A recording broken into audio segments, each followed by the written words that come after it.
Nicole Johnston Eslhá7an Sgsmåx.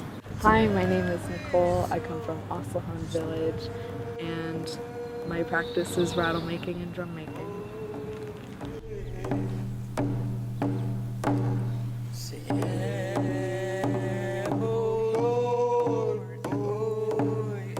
So we're in North Vancouver on Eslhá7an Reserve, also known as Mission Reserve.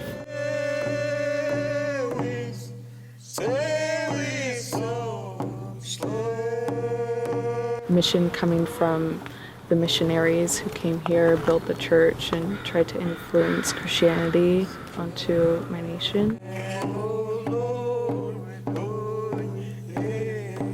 My dad and his parents are both from Squamish Nation, and specifically Eslhá7an Reserve or Village. And then my mom was raised in England, but her entire lineage is from Ireland. I got into drum making through Emily Carr. I took a Aboriginal material practice class where they taught everything from across the country that Indigenous people use in their arts, and I signed up for it right away. I was very eager to learn.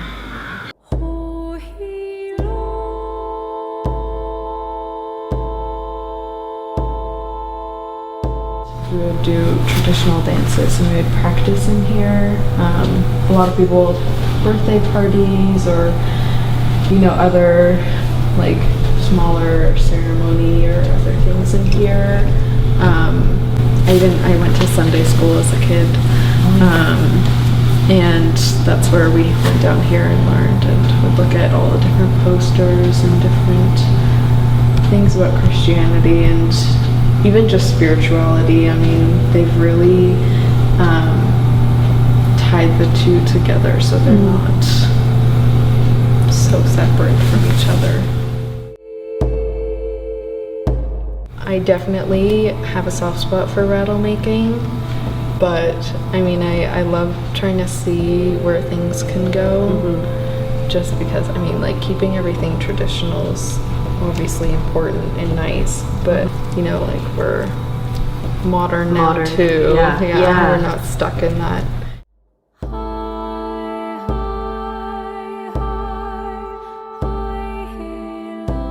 So what's the significance of the rattle specifically? Just used as an instrument, just a way to make music, play along. I have like a template that I go off of, and I just cut the pieces out. And I cut them out when it's dry, just because it's a bit easier. Material, I soak it for like minimum half an hour, just because when it's wet, it's more malleable and easier, and you can punch the holes. Without like cracking or damaging the hide. And I just pull it until there's like a little tail. Okay. So pull all the way through. Just keep going that way? Yeah, you want it tight enough so it sits right against it, but not so much where it'll pull or warp the hide in any way. A lot of people use like glass beads or little pebbles. And this is the part that's probably going to be most difficult since I'm doing it over a bag. Stuffing. Yeah. It's definitely harder to work with the hide too once it starts drying, even the tiniest. Like bit. less flexible. Yeah. Malleable. Filled with rice, they're like, this is a weapon. Yeah. It looks like it could be. So it can get this light bulb shape. You can use other things, sand, salt, kind of anything. And then it takes about 24 hours to fully dry. And then you take the handle out and dump all the rice out. And then sometimes I'll like throw a few beads in there and shake it because the rice will be stuck like here or there. And then once it's empty, you just have the shell, so then you fill as many beads or pebbles in it until you get the sound you like, and then you can attach the handle. Play the drums, and then if you don't have a drum, you can go in with rattles, or there's different ways you can make rattles too. Some people have like wooden rattles or clappers.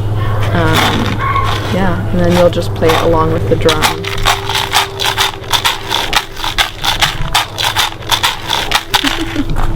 Even just like showing our art was not really a thing, or if it was like kind of dismissive.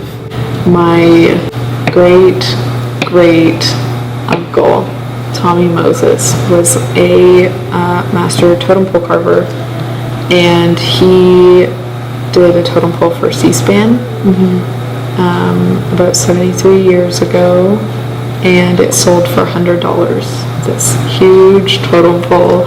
There was this carver,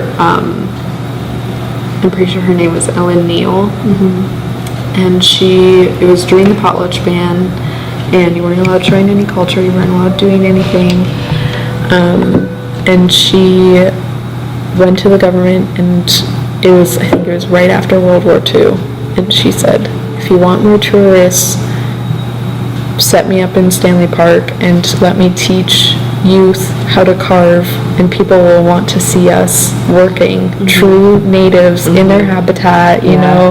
People will eat it up, so they let her, and they funded it, and so she was able to like kind of sneakily teach really smart. The youth what her grandfather had taught her, which so crazy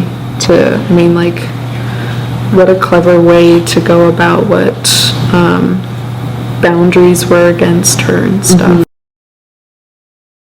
So this is the Sgsmåx. The artwork on it is by a Squamish member, Sgsmåx. Yeah. His little bear paw signature on the bottom right. Yeah. And then the black is, I've heard they make it out of Devil's Club, which is this like tall, really prickly, like serious prickly plant, but they'll use it for black paint or like balms to help with joints and stuff. From our house, we used to just be able to see all of downtown and across, and then it's just like continuously like things in our space are like blocking or taking away. Yeah, this land up to the houses here was filled in, so this all would have been the water coming up naturally, which is kind of crazy. Yeah, there's photos of the water and like canoes parked along in front of all the houses, even in front of the church, and now just like having that piece like taken away is a bit weird to think of. I'm pretty sure it was only supposed to be one track going through, and they've just like added and like taken away and added over time, and they'll just park like in our space and just like idle for, I mean, sometimes like an hour or two, but sometimes they'll be there for like a couple days with their engine like on and off, which is really disruptive. And just, yeah, I mean, all along here it's like elders or families with newborns. And I know so many of them who've been like diagnosed with cancer. Like probably almost one in every house has like been diagnosed with cancer, which I'm sure like is no coincidence. A train has derailed in North Vancouver. CN train derailed in North Vancouver last night. At least 2 rail cars. 3 cars went off the tracks. The rail cars contain solid sulfur, and preliminary information suggests there was a leak Contained to CN property. There is no danger to public safety at this point, and the cause of the derailment is still under investigation. The Squamish Nation confirms the derailment, adding there will likely be noise disruptions throughout the night. Even when I was like really young, there was like family of beavers, and you'd always see beavers or like river otters, or the deer would follow it down, and like other animals would just follow the river down or the creek. I mean, probably like all the cars, the trains, the boats, yeah, everything all contributing to it, not just one. Sgsmåx is a big spiritual thing within our nation, which like translates to morning bath. You're supposed to go before sunrise and just like dunk in the 4 directions, and then like smudge yourself with sweetgrass or sage, kind of brush yourself off with cedar or something like that. Yeah, and so I guess prior to all of that, you could have done that. Yeah, that would be cool, but I wouldn't dare go in this water. You'd just be bathing in the void. Yeah. Yeah, just filth. Yeah. Kind of defeats the point of it. Yeah.